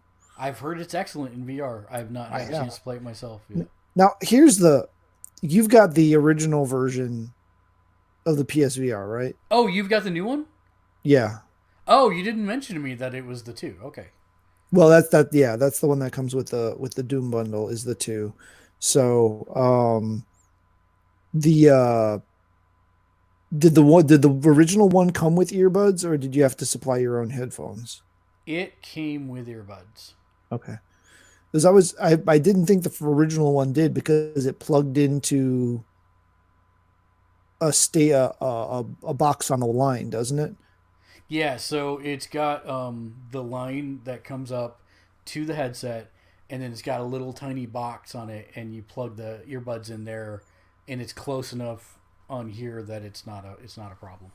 Right. And now with this one, I don't know if you've seen it, but the headset actually snaps into molding holes on the back of the VR, the back brace, and then the little weird things on the nubbins here are actually for you to put the earbuds in, so they aren't dangling while you're trying to put the headset on and off. And then the volume control is actually on the front of this side of the front side of the lens, the mask, whatever. Yeah, that's called. Interesting, because it's actually on the box on the PlayStation 1. Yeah, so they actually moved it. So I think left is mute the mic, forward is volume up, and backward is volume down, I think. I never played. Did I play with the buds? I guess I had to. The buds were surprisingly good. I thought I was. Yeah, they were. I was a little leery putting them in because they mount into the headset. So to get them back out to be able to put a regular headset in the plug was not going to be easy. But they work surprisingly well. I mean, even just to get the 3D audio stuff, I was able to hear things over there. It's like, oh crap, there's something over there. The thing that I don't know how to explain this well, but the thing that I miss the most about PSVR is that stupid camera, so that I can see what's going on in the outside world if I need to.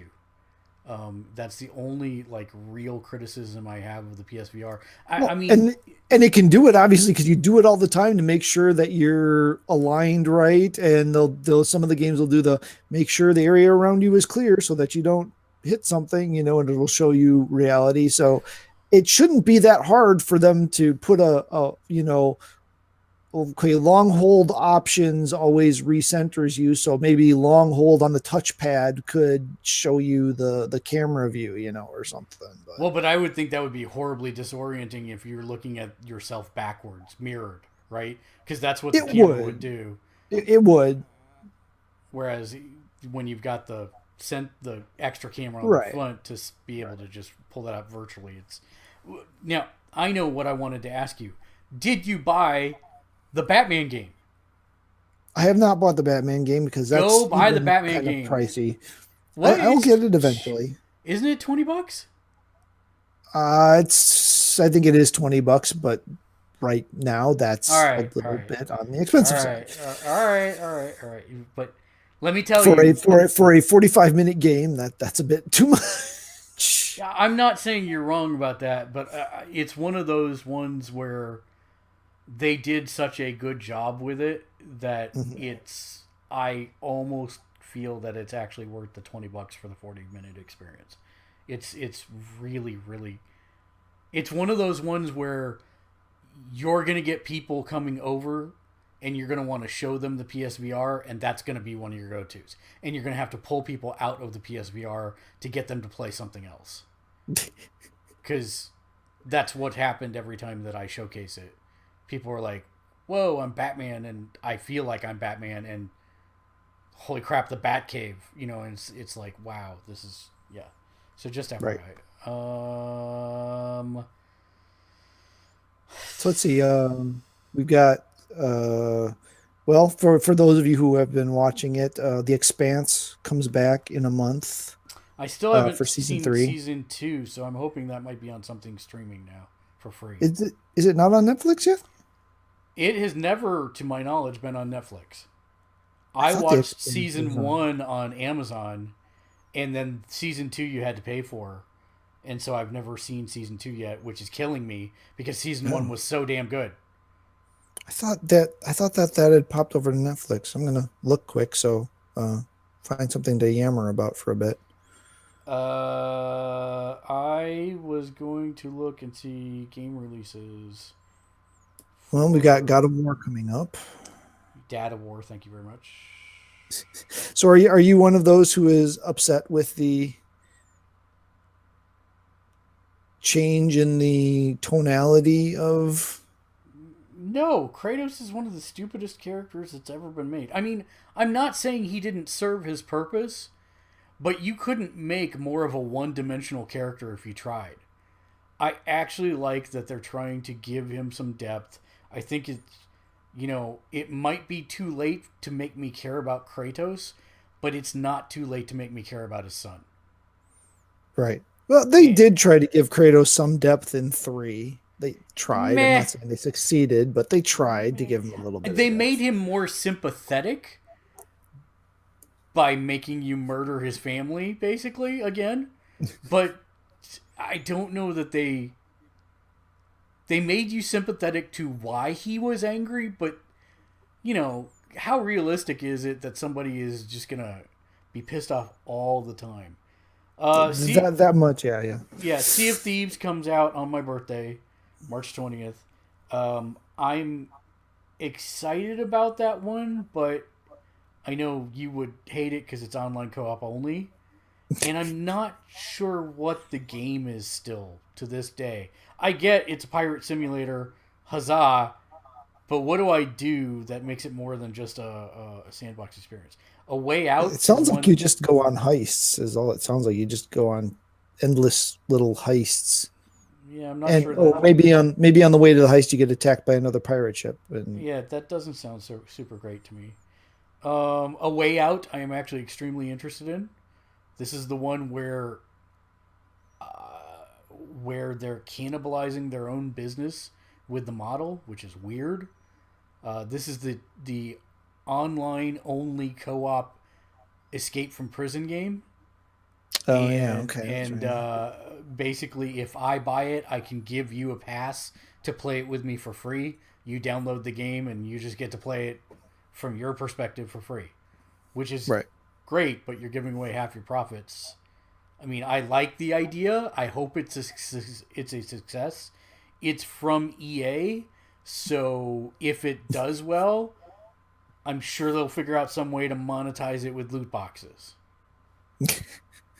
I suppose the idea is I get a free, but it's probably only free if I'm playing with you. So if I want to play it with someone else, I've got to buy it to give someone else the free code. That's the only thing, if it's that good that it makes you want to do that, okay, I can see that as a valid business model. And it kind of, to me, already passed the sniff test for that, because otherwise, why would EA have agreed to do that in the first place, right?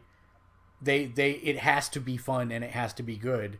Otherwise, EA wouldn't have done that. They would have figured out something else. They're like, oh, you buy this one, and then for $5 more, you can, they'd have monetized it some other way. So I'm guessing that it'll actually create quite a bit of buzz when it launches. Every site in the world still lists Ni no Kuni as March 23rd. It is not coming out this month. It is coming out like at the end of April, so you don't have to worry about that one because there's too much coming out in March. I really hate the fact that I never finished the original. I actually never really got that far into the original, which is pretty sad because it's a gorgeous and actually really well done game. I got a decent ways into it, but like you, I'm very upset that I never finished it. What I'm more upset about is that I can't get the PS3 version on PS4. Like, I can't get the old game to play and then follow up with this one.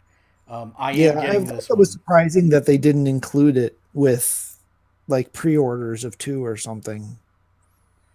Far Cry 5, March 27th. What are we are you plussed about this? Are you non-plussed about this? What do you think? I don't play Far Cry games, so I really don't care.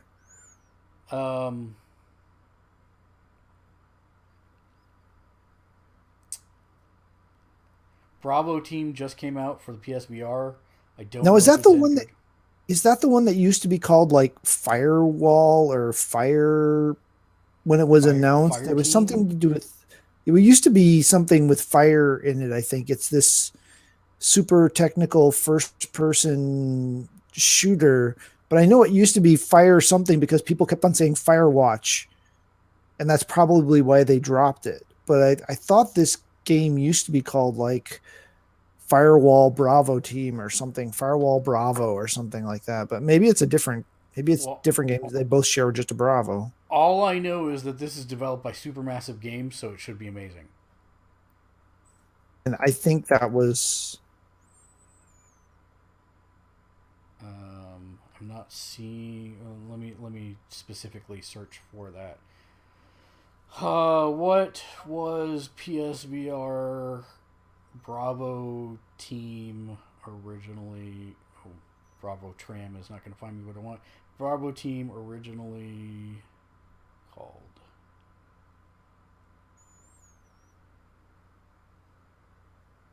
Bravo Team is a first-person VR cover shooter set in fictional modern-day Eastern city in Eastern Europe.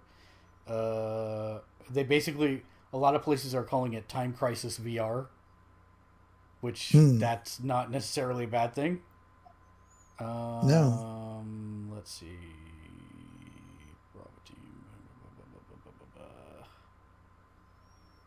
Keep going. Next.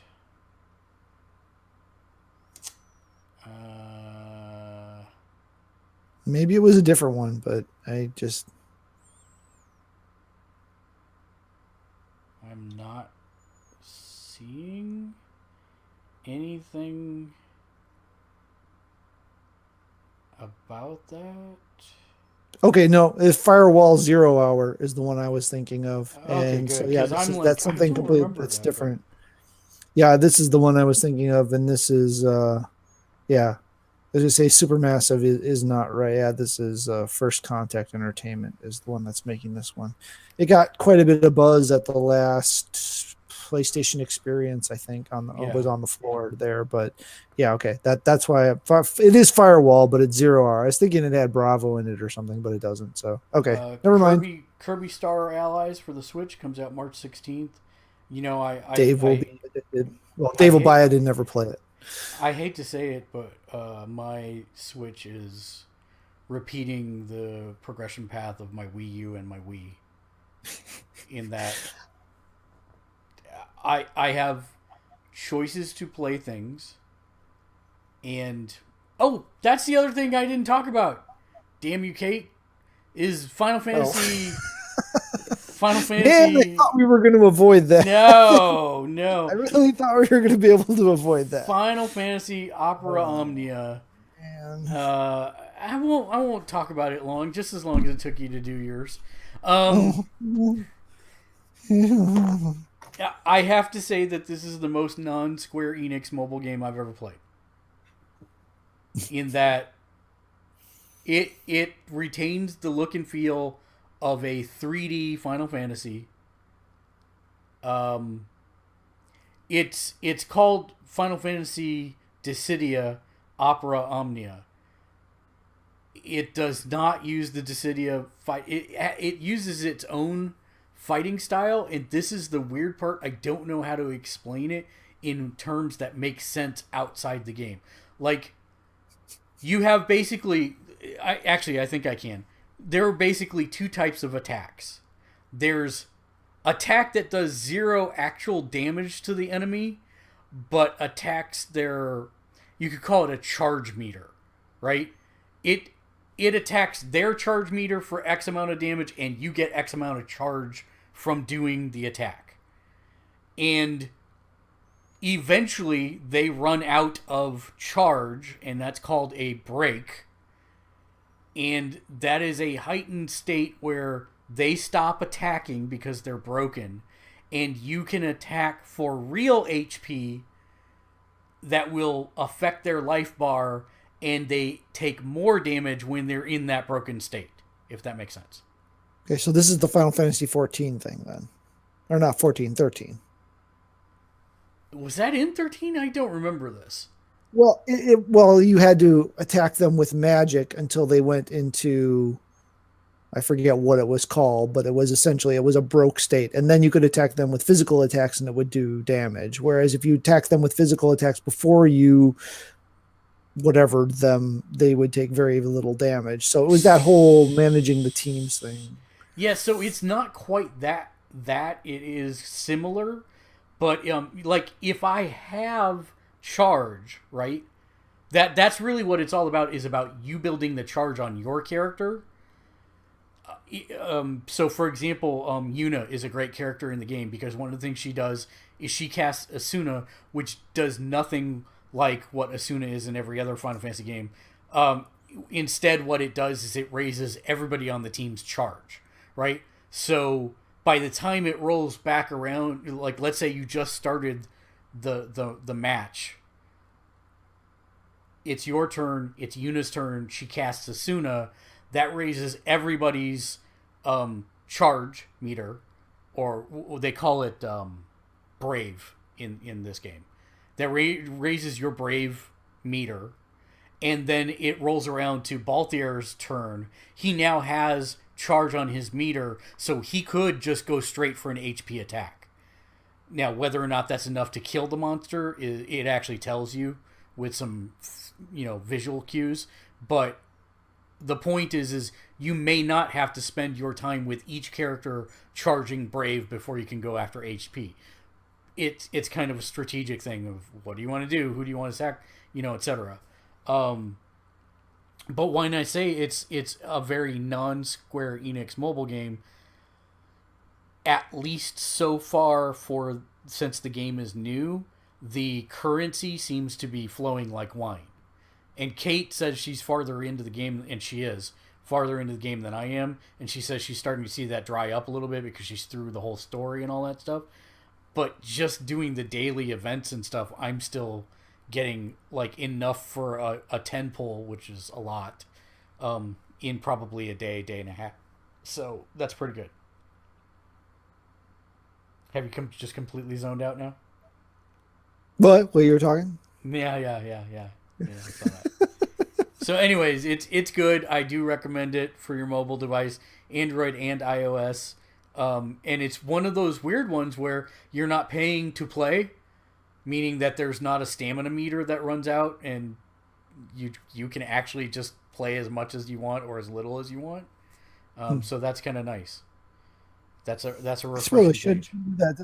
That is a good model. I should probably be playing it just to reinforce that model, but about the time I start, they'll change. No, you should download it now. I'll wait. Oh, it's fine. We can No, carry no, on. I'll wait. It's okay. We'll Oh, move come on. on, Move along. Matt. Move on. All right. What else we got? That's back to stuff that's, let's see. Scribblenauts Showdown, which is $50 on the PS4. Are you out of your mind? I love Wow. me some Scribblenauts, not for $50. Final Fantasy 15 Royal Edition. No. Devil May Cry HD Collection. Meh. Although I hear that the PC version, which Yeah, coincides with that, is getting a lot of good it is. reviews. But And they've rewritten another chapter, so it's like, do I fire it back up to play chapter X again or not? Probably not. I was fine with chapter X the way it was. I don't need another version of chapter X. But Matt, you know what the PlayStation 4 does not have enough of? no, what does it not have enough of? Farming simulators. There's only one every year, unless you count, Harvest Moon and Well, Stardew Valley. there's a new game in town called Pure Farming 2018 that looks to unseat the farm simulator throne for farming simulators on consoles. Yeah, that's one that's weird. Didn't think there was really any competition for that market, but I No, guess there no. is. Yeah, Attack Apparently on there is. Titan 2 comes out March 20th. I'm looking to see reviews on that because The first one first was, game got pretty panned, didn't it? It got yeah, it did got not super not dinged. good. Yeah. Yeah. Titan Quest? I don't know what that is. Also comes out on my birthday. What is Titan Quest? Oh, Titan Quest. That's that one. No, wait a minute. That's a movie. Never mind. Titan Quest Immortal Throne. It's a Diablo style game. Oh. Tell me more. What big game just got a release date? Some big game just got a release. Yeah, but it's like right before E3. It's Yeah. like in May, the end of Yeah, May. it's May. Um, It's exactly. It's not Red. It wasn't Red Dead. No, or no, was it Red Dead? No, no, Red Dead's October. You're right, but that's right. and it's a game that's been in development for forever, because I remember one of the other outlets for one of the gaming mags was like, if I see this game at E3 for a fourth year in a row, I'm going to shoot myself in the head. And then they announced it's going to be right before. What is that game? I don't know. You're going to drive me insane. I'm going to bolt up at 3 in the morning and be like, it was this.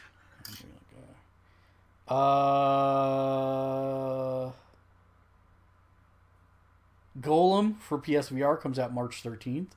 That was a initial PSVR launch promise that they said Yeah. would eventually be coming.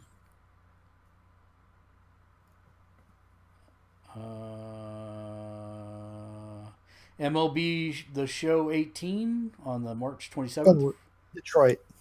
Oh, Detroit, Become Human. Yeah, yeah. Yeah. Witch in the 100 Night 2 on March 27th. Wow, that one did good enough. Well, I suppose that's a Japan game, so it probably did well enough in Japan to. Yeah. And I think that's pretty much it for March. So did you buy Dragon's Crown for like the 18th time? Oh, crap. Is it out? I think so. Didn't it drop this last week? Oh, no. I need to. I might be wrong. Don't quote me yet. I can look that up quick. I'm looking right now because if it's out, I will go and buy it. I didn't see it on the. I didn't see it Maybe on the it's thing. maybe it's next week. Maybe I No, might be. pre-order. Or maybe I'm completely no, off. May 15th. All right, I'm way off. Never mind. I thought I saw something that I was like, I didn't think that was out. I didn't see it on the store. Yeah, I will totally be buying that. If listen, I guess there are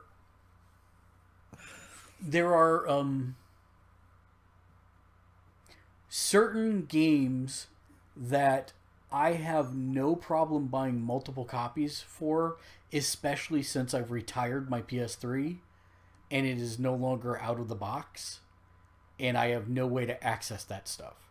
So for me, is it, do I want to pay the cost of rebuying it and having the convenience of playing versus having, and having the convenience of playing it here versus digging out my old system? And the answer is I'll just rebuy it. It's easier. And I want to support the developers because it was so much fun the first time. My wife will absolutely love that game, and I'll get to be able to play it with friends online.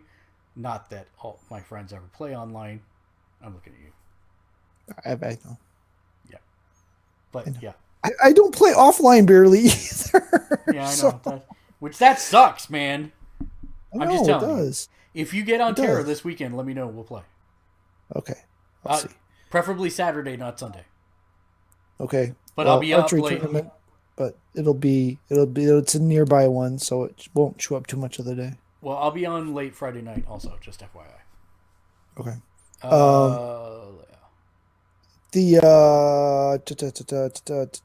Dang it, my brain just stopped. So I have a question for you. Yes. Can you explain to me why, in this age of all the things ever happening, I'm not getting another Wild Arms game, man? Why is there? Why not?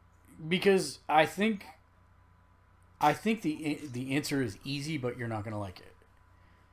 Wild Arms. Well, I know I'm not going to like it, but Wild Arms 1 launched at the very beginning of the PlayStation 1 life cycle. Mm-hmm. It was still a 16-bit game, basically. It was, and people were starved for content at that point on the console, so a lot of people bought it. Wild Arms 2 came out and sold less because by the time it came out, there were more choices. And North American localization was horrendous. Right. And then Wild Arms 3 came out. Was that on the PS2 by that point? That was PS2, yep.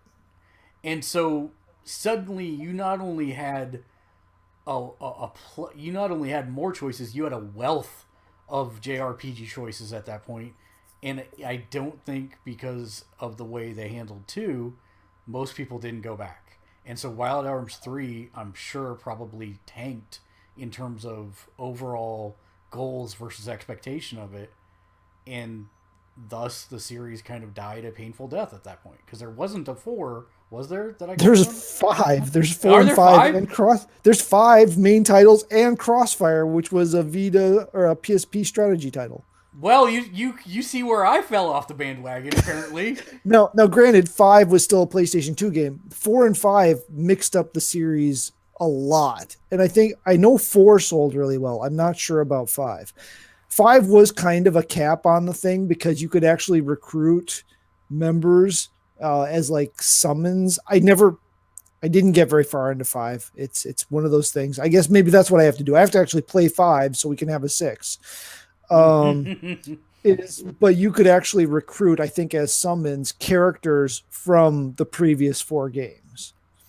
I'm kind of wondering at this point whether or not I thought when they talked about doing a 20th anniversary game, or when they were kicking the stuff around, I thought there were some issues with the rights at this point. That I had seen. I'm not positive on that. I could be completely... It could be. I haven't, and I mean, Media Vision is still developing games, so it's not like they've closed up shop. So I don't know, do they own the rights to it, or does Sony own the rights to it? I don't know. If Sony owns the rights to it, it seems like it's a no-brainer, so I'm guessing Media Vision still owns the rights to it. Yeah, I think Media Vision does, but yeah, I mean, if we're gonna go down this path, Matt, why is there not a new Suikoden? Because Suikoden was Suikoden 1, Suikoden 2, and then Suikoden 3 were immensely popular. at Yep. about the same time, and then but then again, this is Konami we're talking about, and we all know Konami hates gamers, and Yeah. they hate money, so I mean, yeah, fuck the rest of Mediavision did Digimon Cyber Sleuth. They are Cyber Sleuth 2, Hacker's Memory. They did both of those. Valkyria Revolution, which obviously didn't do well, but you know. Are you going to get the Mm. new Valkyrie Chronicles game? Oh yeah, I'll get the new Valkyria Chronicles game when that drops. I kind of have to do that one. The game where Um, you just ignore what you're actually supposed to do in the the name of doing it as quickly as humanly possible. it depends on what you're trying to do, but But yeah, when the to a game degree. tells you you're supposed to do X, you should do X, not just bypass X to get to the end of the map. Come on now. It depends on what you're doing, though. I mean, some characters are more durable than others, and you can take some hits. Some you can't. So it's all about, yeah, which units are you going to push and which ones aren't you. But All just right, well, anyway. we need to wrap up the show. This is the part where we like to thank our patrons. If you would like to be a patron and be thanked on air and at the end of every show that we do, you can do so by simply heading over to Gamersledge or Patreon.com/Gamersledge. So thank you, Regina, Pat, Bobby, Naomi, Justin, and John. Thank you all for being patrons. And thank you, Arturo, also for sponsoring at the $1 level. You get thrown in automatically because we're cool like that. Brings us to final thoughts. Matt, your final thoughts for the week? Final thoughts. The I'm gonna cheat. I'm gonna move to the Cowboy Bebop UFS set is pretty sweet. Um, Oh I mean, man, all I have is the turbo box. So I have the Spike and the main Vicious character, and the crafted decks for them. But they're pretty nice. Um, I was able to thrash Mitchell a couple of times, which he's actually honestly better at those kind of games than I am. So it was a nice change of pace. nice. So and then for the love of God, whoever's making these decisions at Marvel, stop what you're doing with the art in the main Star Wars title. Please stop. Please is it stop. is it is Please it stop. Joe Quesada doing the artwork? No, it's not. And it's a guy who's actually done work before. I can't remember the name off the top of my head. He's done work on books before, which has been just fine. I haven't had a problem with it. But they're doing this. I don't know what I've heard a couple different phrases used, but essentially they're photoshopping the main characters' faces into the books with like a Photoshop and art style filter. Now, he may be hand drawing them, but he's like sitting there looking at a still of the show while he's drawing these things and then like using some kind of paint effect for the coloring to make it look like, because you can say, oh yeah, that happened on Hoth, that's in the cantina, that's on Endor. I mean, you could, and the weird thing is they'll go from regular comic hand drawn faces to these like almost creepy pasta realistic faces, and the shift is just weird.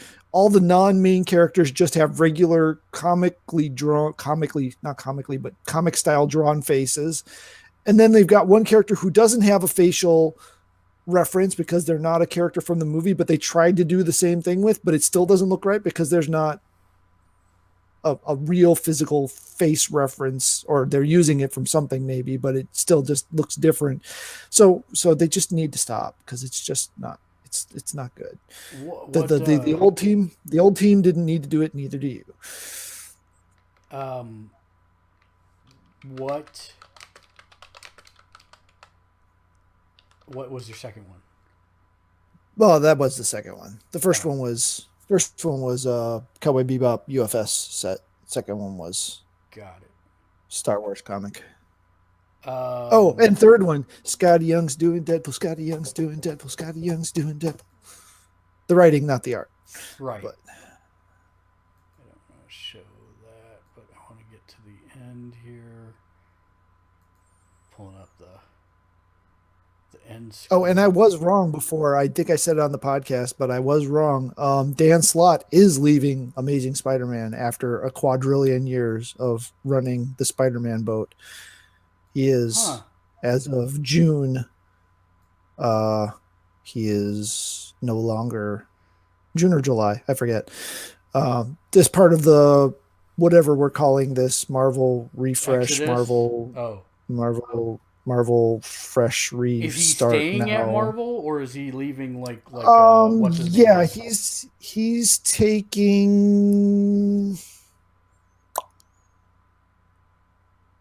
Avenger. Oh, okay. So he'll still be prominently.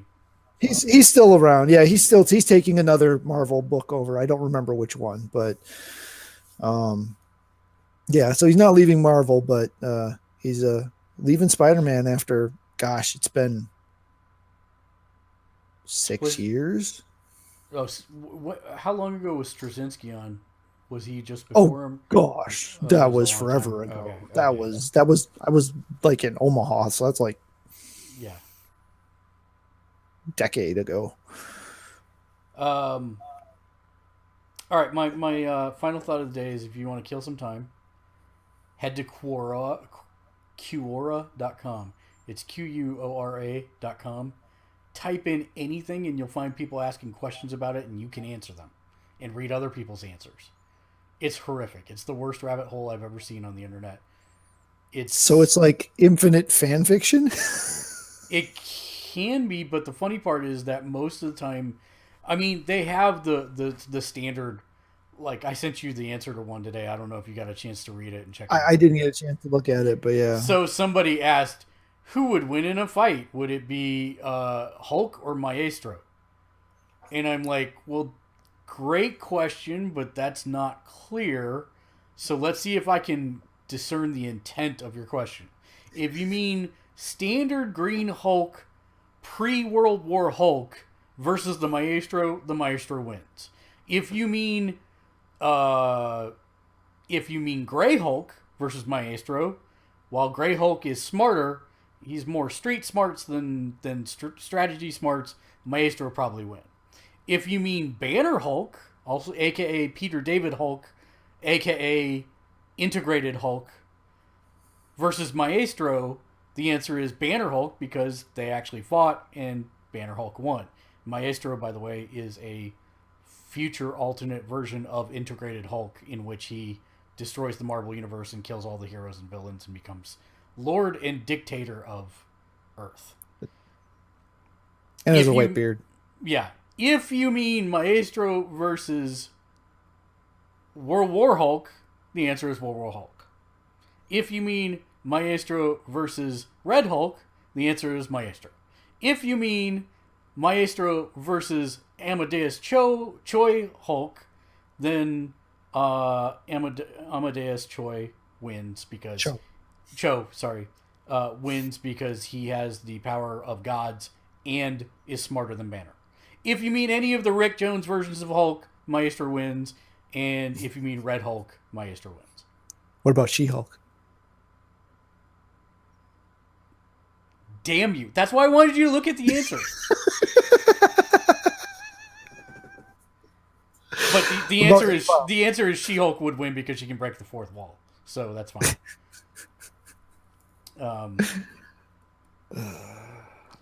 I had another cornball answer too. What was it? The Rick one was pretty out there, but there was another one that I was like, let's think of the most Scar? ridiculous. No, I don't remember what it was. It doesn't matter. So this is the part where we end the show by giving you two pieces of sage advice to carry you through to the next week. It's normally one, but it's two for a day. These are both from my brother, so just showing you it runs in the family. The first one, a farmer counted 196 of his cows in the field, but when he rounded them up, he had 200. And then last but not least, two blood cells met and fell in love. But alas, it was all in vain. Yeah. Okay, that one's actually kind of cute. Until next week, game on. Game on.